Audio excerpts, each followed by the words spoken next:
Excellent. Right. Okay.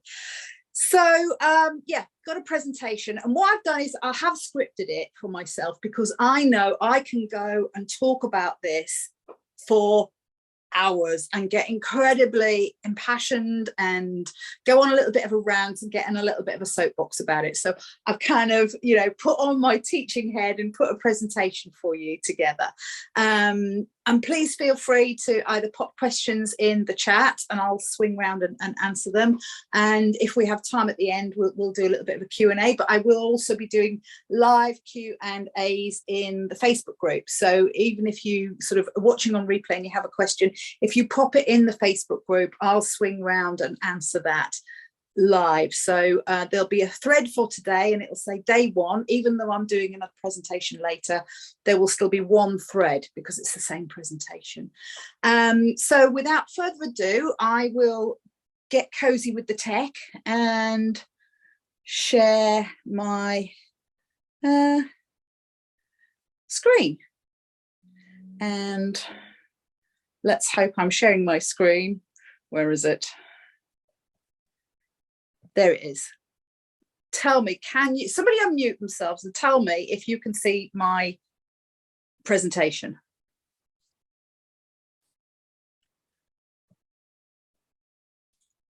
No, we can't see it. You can't. Okay. There we go. Right. Hopefully that will be. Can you see that? Yes. Thank you, Fiona. Thank you very, very much. So welcome to Misrepresentations by Tetzlaff, BAMSDC. That is just to give you my credentials. I am qualified to bring this presentation to you. Okay. So welcome and thank you. A little bit about me. I know a lot of you know me, but I am a mother, a wife, a sister, a daughter, and a friend. I'm also an intuitive transformational coach and a channel for my female ancestors who may or may not be your ancestors. We don't all have the same ancestors. I am an artist and a member of the Society of Designer Craftsmen, and that's what gives me the background, if you like, to bring this topic to you. And I do care passionately about this topic and anything else that stands in the way of me, my daughters and their daughters, my friends, their daughters, etc. So basically all women. I really care about this and anything that stands in the way of us being, doing and expressing our true selves and owning our birthright as 50% of the population here and claiming back our sovereignty and our authenticity as the wise and knowledgeable folk who know what's best for us as a species and therefore the rest of the planet too. And this is, if you can sort of feel beneath the message that I'm giving you today, it's how we've had that, that birthright, that power taken away from us or given away, whatever the reason. The fact is we are not standing in our power. And hopefully, I would love to explain to you why. Now, I am aware that some of what I will say will be considered contentious and inflammatory, but that's just me. Okay, I make no apologies. It's going against what's perpetuated for millennia, not what is necessarily right. So, if things come crumbling down, great, I'm all for it. I'm done being passive in this life and accepting the status quo. I'm not happy with the way things are and the way I've been treated just because I was born a girl. And I'm very aware that, I've got more birthdays than some of you. I've got less birthdays than other people. But it doesn't matter. We are all still born into this society that treats us as second-class citizens. And yet we have this voice that just rings inside us that says, oh, what's going on? I can't do that because I'm a girl. I can't be that because I'm a girl. Where are my role models? Where are my people? Where are my tribe? Where are the people that are going to inspire me? And I know things are changing, but believe me, I'm old enough to realize that it's taking too long. It's taking too long. And we're waiting for other people to fix it for us when, frankly, sisters, it's down to us. Now, you'll have your own personal suite of experience that feed that little voice inside. I know you will. You know, you'll have the things that have happened to you, the things that you've been told, the family that you've been born into, the kind of level of status and privilege or whatever or not that you've been born into. But it's still a little voice inside. And I hope the fact that so many of you signed up for this shows I'm not alone. So please take what resonates and leave what doesn't. But I do invite you to come with an open heart as well as open eyes. So yeah, I'm going to show you some things, and I have condensed the images that I could have shown you into an incredibly small amount of what was possible to show you. But I'm very aware that you know, life's too short and the sun is shining and you want to get out there. So without further ado, let's go for it. Now, it's not my intention to give you an encyclopedic knowledge of the history of art. None of us have time for that. And I have that knowledge, and you can ask me any questions you like. But my knowledge is actually focused on this topic because it is what I studied and wrote papers about when I was doing my degree. It is absolutely my niche, okay? However, it is absolutely my intention to give you an insight into the generational and historical trauma that we women have endured for centuries. And I want you to get a grip on it so it's no longer in the shadows or unspoken, but out there and challenged head on. Now, the art aspect of it is barely scratching the surface, but it's a great place to start because we are visual creatures and we love to look at a picture. I mean, I don't know about you guys, but I absolutely, if I've got a book and it's got pictures in, I'm there. I love it. I'm that kind of learner. I learn by seeing things rather than reading things. Okay. So I think it's important before we get into the images to clear up what is generational or historical trauma and why does it matter?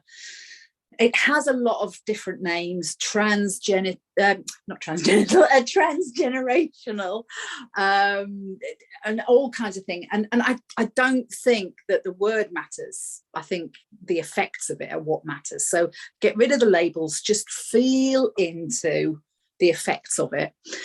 But it is referred to as the psychologically damaging effects of an event being passed down to subsequent generations that were not present at the time of the original transgression.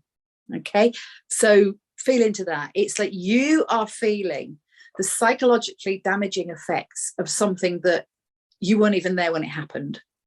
Only the situation is with society that you are actually born into a society that means you do experience it again and again and again. So it goes deeper than just what your mothers and grandmothers and their mothers and grandmothers experienced, because you know it's still being perpetuated. Historical trauma is the result of oppression passed down through many generations. Now, learned experts readily discuss the effects of this kind of trauma related to culture, race, and ethnicity, but rarely, if ever, give it credence based on gender. It's just so not talked about. Why?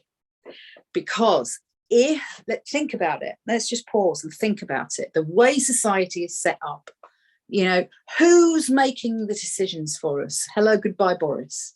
You know, who is in charge?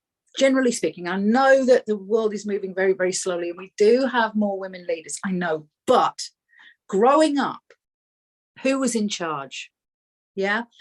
And this is it. Because if we actually raise this topic, that, you know, 50% of the population are suffering transgenerational trauma purely based on the fact that they weren't born a man. Every single societal, religious, and economic structure on this planet would crumble. The whole thing would come falling down. And I don't know if you've looked around yourselves lately, but it is actually starting to crumble anyway. And part of it is because we as a collective are raising our consciousness and raising our awareness of this, and we are connecting more together as women. We are connecting more and supporting each other. You know, we're bringing around about the change, and I'm just part of speeding it up. I'm aware that there are a few exceptions, but the patriarchal structure is rife across the globe. It transcends race, ethnicity, and culture. everywhere you go on this planet, apart from those tiny exceptions, and I can't even think of one off the top of my head right now. That's how few they are. Everywhere you go, it's a patriarchal structure. Okay, and every generation that's born perpetuates it, mostly subconsciously, because it's now so ingrained in our DNA, we just accept it as normal. Okay, so sorry to bring you down on a Sunday morning. And yet, okay, so I want you to take a moment to think about and feel into a time in your past. Go back as far as you can, or to an event that was profound, and acknowledge a time when you were silenced, overlooked, passed over, ignored, discounted, pushed, excluded, bullied, whatever, just because you were a girl. You hadn't done anything wrong. You might have maybe spoken out a little bit for your, your needs. Hey, can I have one of those, please? Can I be at the front of the queue? Just think about it. Just think of one instance where just because you were a girl, no other reason apart from you were a girl. Hopefully you've all got one. How did that make you feel? Did it make you feel great? Made you feel small. You sort of wondered why. The only conclusion was that you were a girl. There was no other conclusion. You hadn't done anything wrong. You hadn't, been cheeky or presumptuous or whatever, even if that was the label that you were given. But just by speaking out, or just by wanting something that you saw, or just by reaching for something, or just passing an opinion, using that wonderful intelligence that you have, and then, God forbid, it went from your brain to your heart and then back out of your mouth, and you were silenced. How did that make you feel? What, if anything, did you do about it? And what was the outcome? Did you stand up for yourself? Did you, fight back? Did you try and find a way around it? Or did you just put up and shut up? I don't know. This is what I'm saying. You will all have your own personal experience of being born into this culture and this society. And I want you to feel into the emotion underneath any of these events. And, and it's not a competition. It's not, mine was worse than yours and mine was more spectacular than yours. It's not. It's because the feeling underneath it, when, you realize that it's just because you were a girl. I just want you to connect with that feeling. Just because you were a girl. Just because you were a girl. And how that still feels, I don't know if it's still active in your energy. Write it down and hold that thought. Got something coming up for you a little bit later. Okay. Just want you to connect with that. And now I'm going to explain to you how that came about. We're going to look at the why behind all this. And I'm going to introduce you to a concept called the gaze, or the male gaze. And what that means is that for centuries, women have been portrayed in the media, i.e. on the walls in galleries or in print, because let's face it, social media is not a new thing. It has been around for a long time. It's just that the actual platform has changed. But for centuries, women have been portrayed either in print or in paint by men purely for other men to look at. They became the object, not the subject. They were a thing. So we were relegated to, a bowl of fruit. We were relegated to a vase of flowers. We were a thing. We were owned by men, and they could do what they wished with and to us. We were literally owned by men. We were the property of our husbands until we were married. And we became the property of our fathers, I beg your pardon. So many of the images, and I know this is not true of every image that was painted, but many of them fed a male fantasy of power, physical and sexual dominance, strength and possession. And these are all concepts that are missing from a female-based society. Yeah, women have power, but it's not the power of dominance. It's not the power over somebody. It's the power of the collective. It's the power of love. And these images showed the women mostly supine, available, obedient, defenseless, and passive. You can see from the picture there, you know, the poor woman, she's fending somebody off and he's got a knife. And I don't know if you've been in a tussle with a brother, a mate, a cousin, a kid at school. Girls just aren't as strong. It's just a fact. I'm sorry. We're just not physically as strong as men. They've got the upper hand, literally. You can see there, he's got the upper hand. So all of these images of us were the unholy trinity of virgin, victim, or whore. And that's literally how we were portrayed. This poor girl here, she's the victim.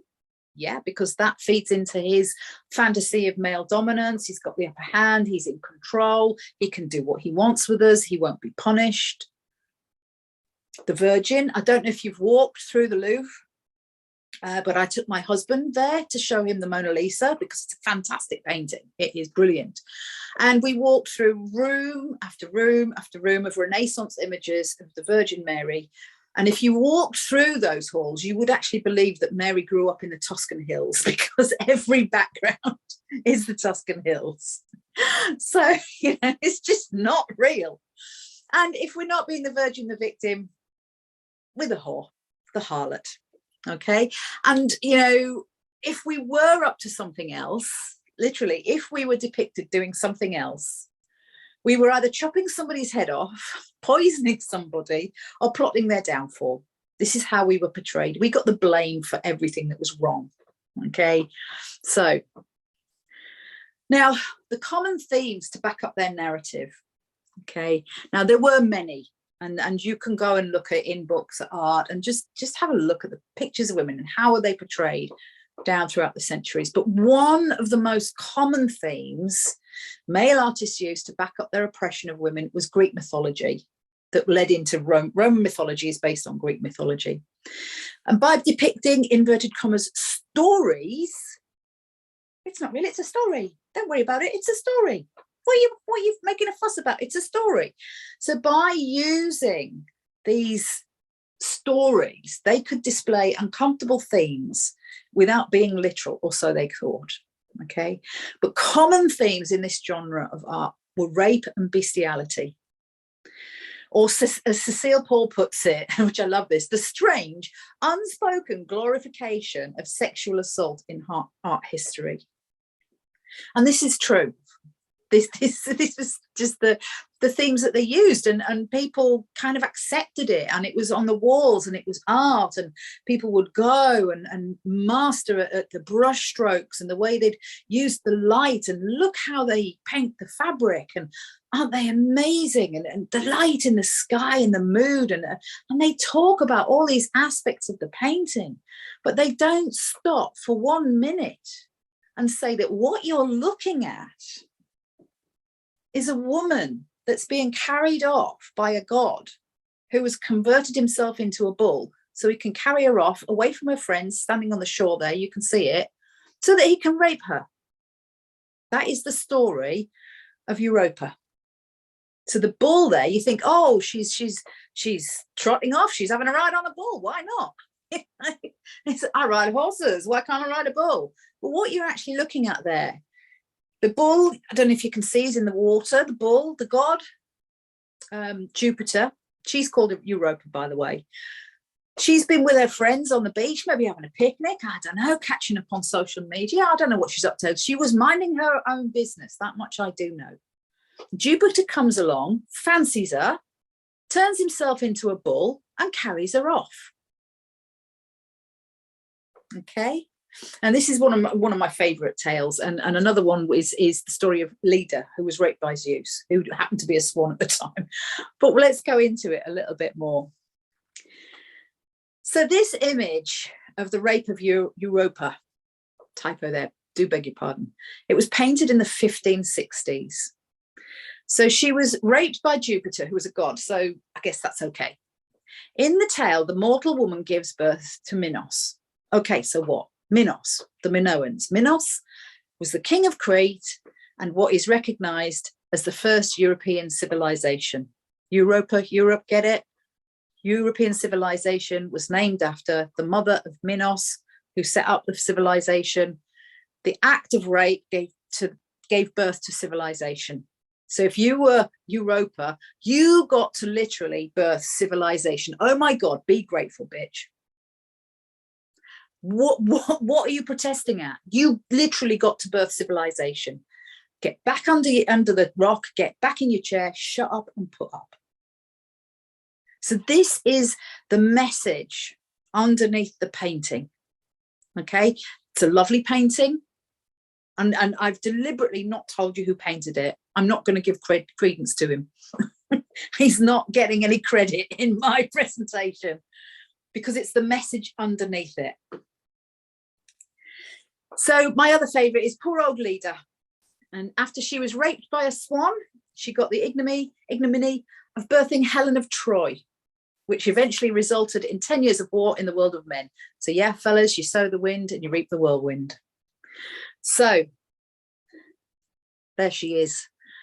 While researching for this presentation, I found no less than 19 versions, and there was a very quick search. 19 versions of the tale of Leda, dating from ancient Roman fresco in Pompeii. How long ago was Pompeii, guys? A 3rd century mosaic right up to the mid-1940s. So that's how popular this image, this message was. We're just going to keep shoving it down their necks. And it's almost as if they had to repeat it ad nauseum in case it slipped from the public psyche. On the surface, it looks like a pretty picture of an innocent girl communing with nature. Where's the harm in that?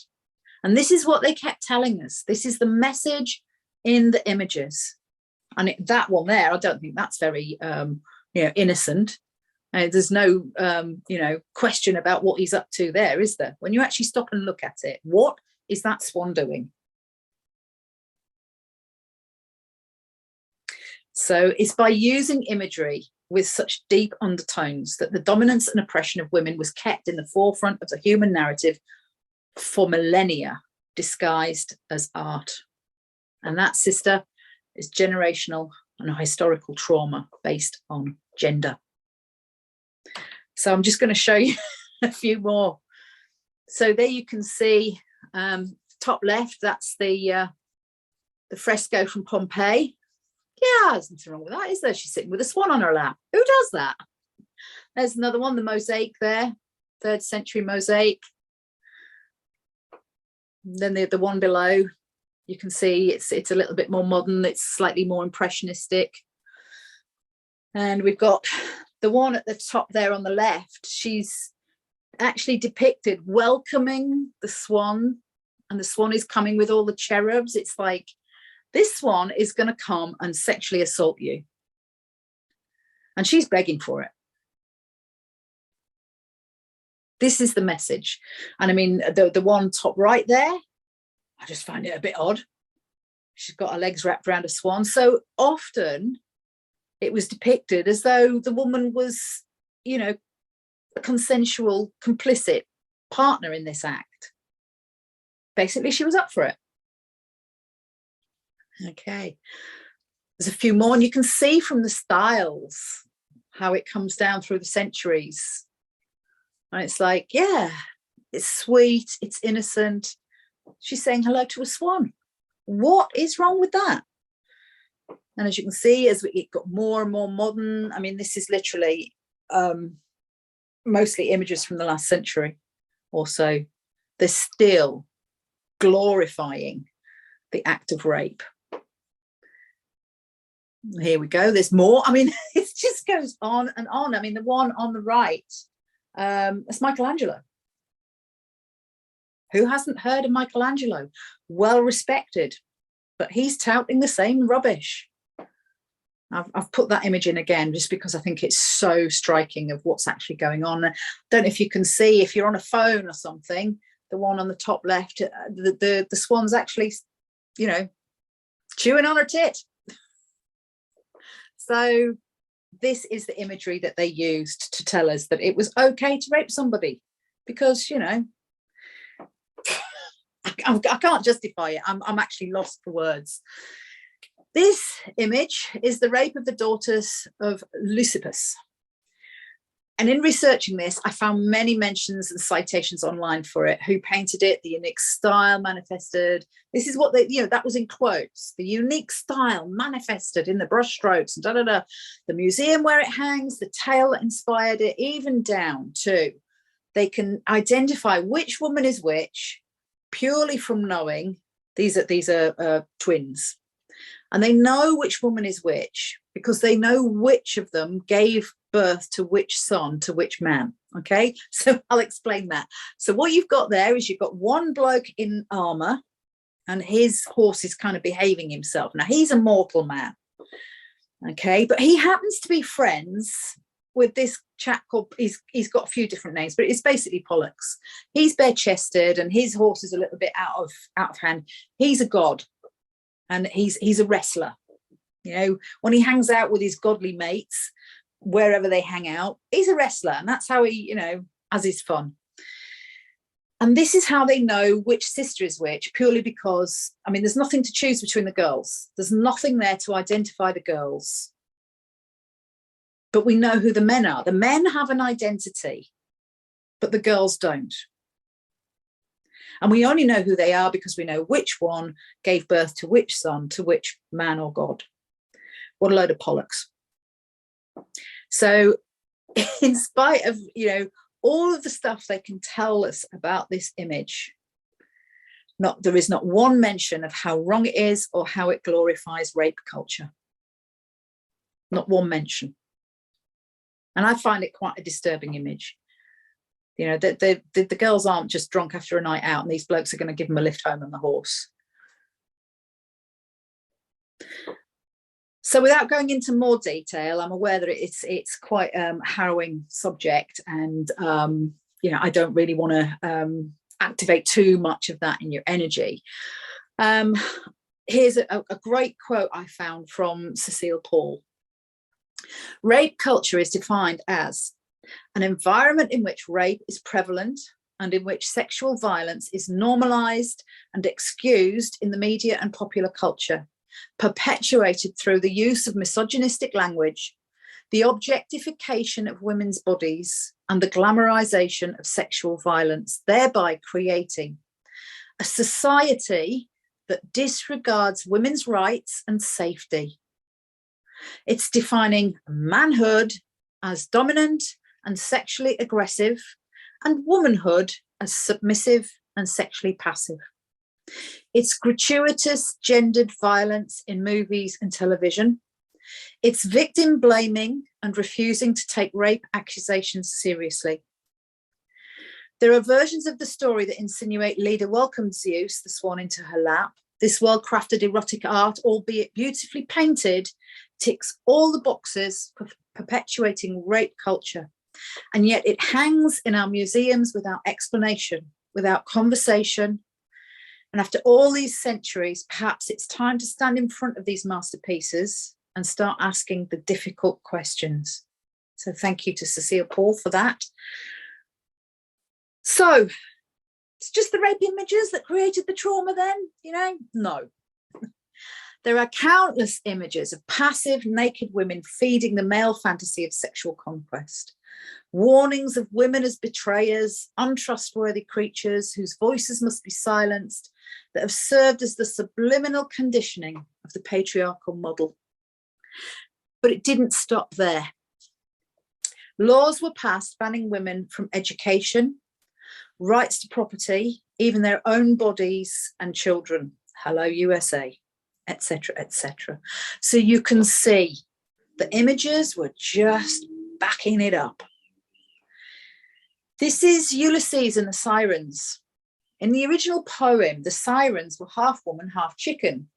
Not quite as appealing, but reinterpreted here as desirable, bare-breasted maidens to create that sexual tension that the male viewer craved. Remember, these images are painted by men for men to look at. Okay. And it's, you know, always about the message within. These artists don't paint these pictures just because they're good at what they do. They all paint to send a message. They all paint to tell you something. Pay attention to the way the ears of the rowers are bound. They've all got their ears covered. And Ulysses, tied to the mast there, does not make eye contact. He's the hero in this piece. And he's on a mission. We all know about Ulysses. He's on his Odyssey. This painting was painted as a warning to Victorian society of what will happen to men if women gain too much power and become too vocal. Remember, this was painted around the height of the suffragette movement. Women's voices will lead you to your death. Listen to women and you will sink. This is the message under the picture. Many versions of this exist, lest we forget our role. And let's not exclude the countless images of Salome.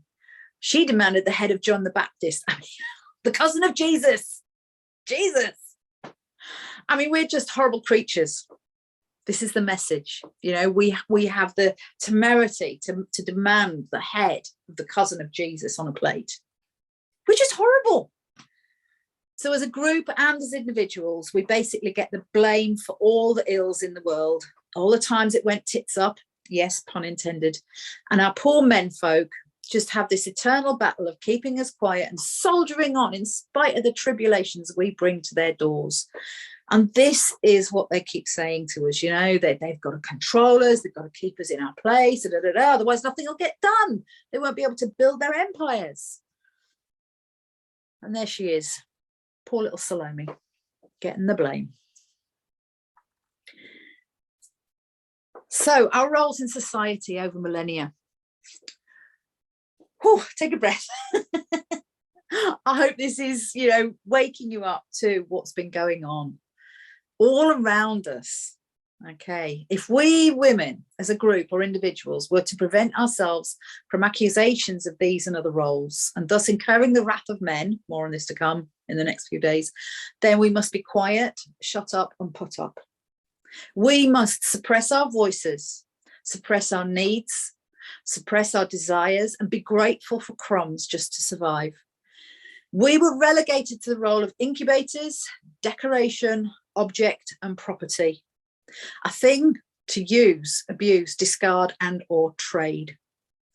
The 13th century definition of a slave is a person who is the chattel or property of another. Just going to let that sink in. The modern Cambridge definition of a slave, it is generally accepted that the legal definition of slavery is provided by Article 1, brackets 1 of the 1926 League of Nations Slavery Convention, which reads, slavery is the status or condition of a person over whom any or all of the powers attaching to the right of ownership are exercised. We were slaves. We were owned by our menfolk. In law, we were owned by our menfolk. Now, the art world is always a good place to look as a reflection of the society of the time. It shows us how people lived, how they dressed, activities they took part in, but most of all, it reflects the popular thinking of the time. And going against this popular thinking, going against the norm, took power, visibility, money, and influence, all resources that women had in short supply and still do to this day. I do appreciate it's changing, but let's face it, these are the things that we've been denied. The Tate website tells us, according to the National Museum of Women in the Arts, 51% of visual artists today are women. Yay! But when it comes to exhibitions and gallery representation, the numbers tell a less optimistic story. In London, for example, 78%, 78, that's nearly 80%. 4/5 of the galleries represent more men than women. And yet we make up 50%, 51% of the art population, just as we do in life. So this is what I'm saying. The art world is a good place to look as a representation and a reflection of the popular thinking. So if women make up 50% of the population and 50% of the world of visual arts, yet 78% of the galleries represent more men than women, that is a reflection of society. While only 5%, only 5%, 5 out of 100 represent an equal number of male and female artists. So even if we make up an equal number of the artists, only 5% of the galleries give us equal representation. Our voices are still not being heard. So whatever we are bringing in our message, on our canvases, in our sculptures, you know, in our photography, whatever, our voices are still not being heard. We are not offered to the public. We are not being shown. We are not being represented. So I want you to reconnect with your feelings from earlier. Remember when I said about one time when you, for whatever reason, had a less than ideal experience just because you were a girl. So I just want you to feel back into how it made you feel when you were passed over, unheard, invalidated, etc. Just want you to find where that was, where that emotion was. And if you can feel into it, you know, where does it sit in your body? Is it in your heart? Is it in your gut?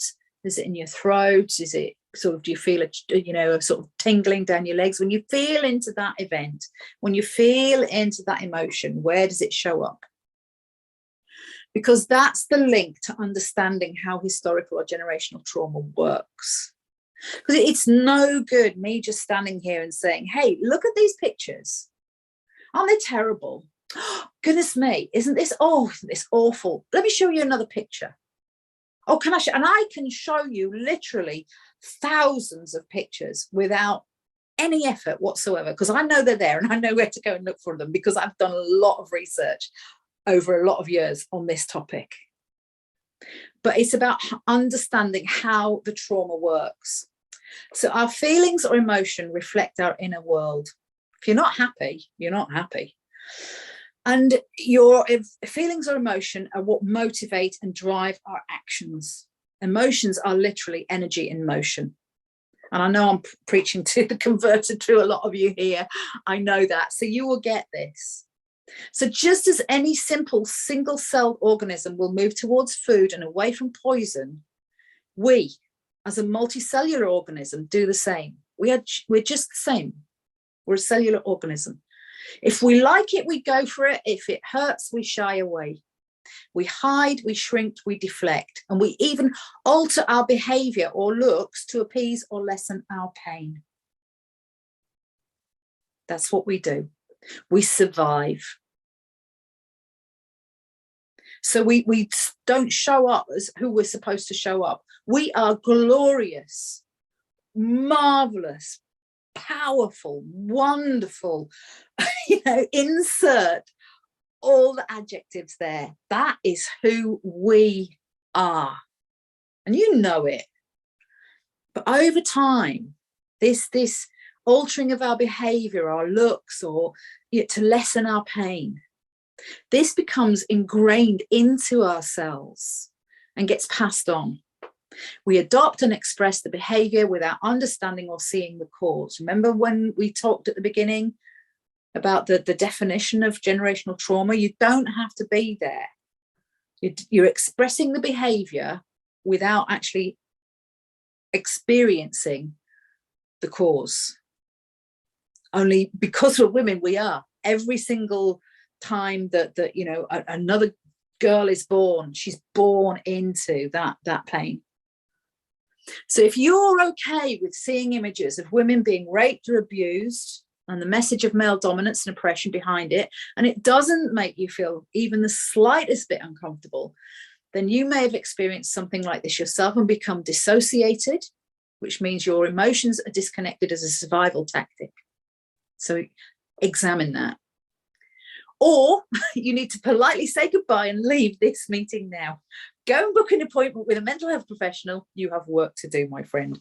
If this doesn't touch you, if this doesn't go into yourselves and go, oh my God, I didn't realize Oh my God. And I've barely scratched the surface. I've barely come up to like the 18th and 19th century. This is why I'm doing it over 4 days, because it's not as if it ended a couple of 100 years ago. I'm just those images I've shown you. But if you're still with me, you'll be glad to hear there's a way to undo all this. I'll get that to later. I'll get to that later in the training. But meanwhile, I do have a lot more to show you. So that concludes the presentation for today. Day 2, we will go into selling your daughter to the highest bidder, the law of the land, what's in your pocket, and voices in the wilderness. So I will stop sharing if I can. And go back to Zoom. Stop share. Tech. Oh, okay, right. Back in the room. So I hope you enjoyed that. Lots of nice pictures there. And it's quite, I don't want it to be harrowing, but hopefully I've got to touch a nerve to wake you up. You know how it is. So hopefully, having seen some of that, it has actually started to open something up in you. And those of you who know me through EAM will know I'm all about getting the clarity, lifting the veils, allowing you to see through the BS and the things that people have put in the way of us seeing the truth.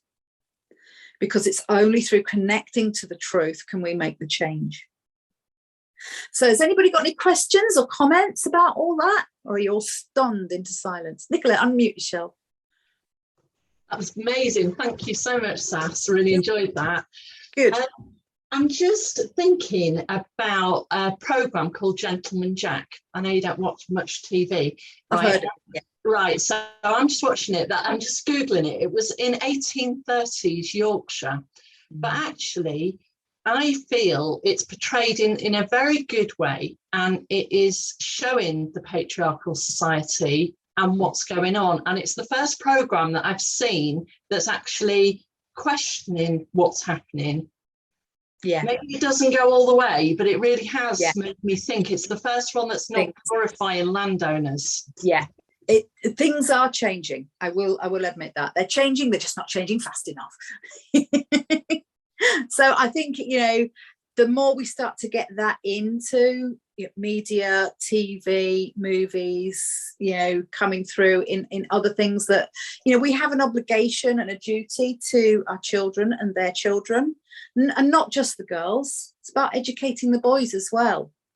That this is not acceptable. We're not going to have it anymore. I don't want to see that anymore. It's one of the reasons why I don't watch that much TV. So I'm really glad that I'm going to miss out on things where it does tell a different story. But I just stay away from TV so much, because I just really? And I mean, my husband sits there and he says, oh, should we watch this tonight? And I look at the synopsis. I say, oh, somebody else whose wife was killed or kidnapped, and he's got to go and kill 30,000 people to get her back, or just take revenge. Yeah, we haven't seen this plot line before. And it's literally the plot line of everything that he wants to. I mean, he's a lovely guy and all the rest of it, but if people aren't blowing things up, I mean, don't get me wrong, I love a bit of action. I love a car chase in a movie. Anyone who knows me knows I'm a complete petrol head, but it's it's just the way things are portrayed, and it's just the message underneath.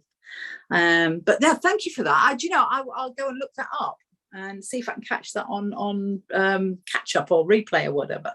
Gentleman Jack. Obviously, it's a series, and I think we're into about the 3rd season now. But the latest season, the latest programmes that have just been on, if you're going to jump into there, because when you watch things like Downton Abbey, that's still portraying the old patriarchal system. This is not quite there, but there's lots of features in there that I'm like, yes, finally you're highlighting this. Good, brilliant. I also say as well, just another thing as well, I've got a 20-year-old son at university in London, and there's a lot of things, like he now wears black nail varnish, It's a thing. Lots of males are doing it now. When you look down at the festivals, men are becoming more female, and in his circles, that's very accepted. And then lots of people are starting to question their identity now. So lots of his friends are coming out as non-binary. And I've had lots of conversations with him saying, what does that actually mean? Because I don't really understand it. But it is challenging the gender stereotypes and saying, can we not be fluid? Can we not have a bit of male and female in all of us? Yes. Yeah. Do we have to be gay or straight? Is there not a middle ground in there? Yeah. And it's just about turning away from the stereotype. For me, that it feeds into turning away from the stereotype. You can absolutely be a man, but you don't have to be that kind of man. You know, you can be loving, you can be understanding, you can be compassionate and accepting of other people, and come from that other place in here in your heart, which is what it's all about, really. And it's when you see that male stereotype, where it anyway, it just gets me so cross, because I just get so it's like I'm not even going to start talking to you, because I really don't want to be in your energy. I don't want to go anywhere near you. I don't want to talk to you. I don't want to hear what you've got to say. Now that sounds very judgmental of me, but it's just the way it is at the moment. And I wish it were different. That's all it is. But I think that men have a big part in changing things, just as we do. But I'm starting with us, and I'm not saying that I'm in no way anti-male. I'm not. Anybody who knows me, bye Janice. Anybody who knows me knows that I'm not anti. I'm blissfully married for 22 years this August. Absolutely love my husband to bits, and I've got lots of male friends. I'm quite as easy to have a male friend as a female friend. I just see people as people if they've got the right energy. So thank you for that, Nicola. That's brilliant. So I'm running this again this afternoon for the people who couldn't join this morning. I know there are a few people in the group that are from other places on the planet, shall we just say, or who are busy this morning. So I want to say thank you. If anyone else got anything else to say? Go on, Fiona, unmute yourself. Yes, a male-dominated issue. I applied to get a mortgage as a single woman in 1982, and the questions that they asked me were absolutely harrowing. They asked me if I had sex. Yes, the manager asked me outright, and I just sat there completely gobsmacked and refused to answer. Yeah, I can't tell you how much EAM got done on that. Yes, I can imagine. Oh my goodness. Yeah, that's terrific. That was 1982. Good grief.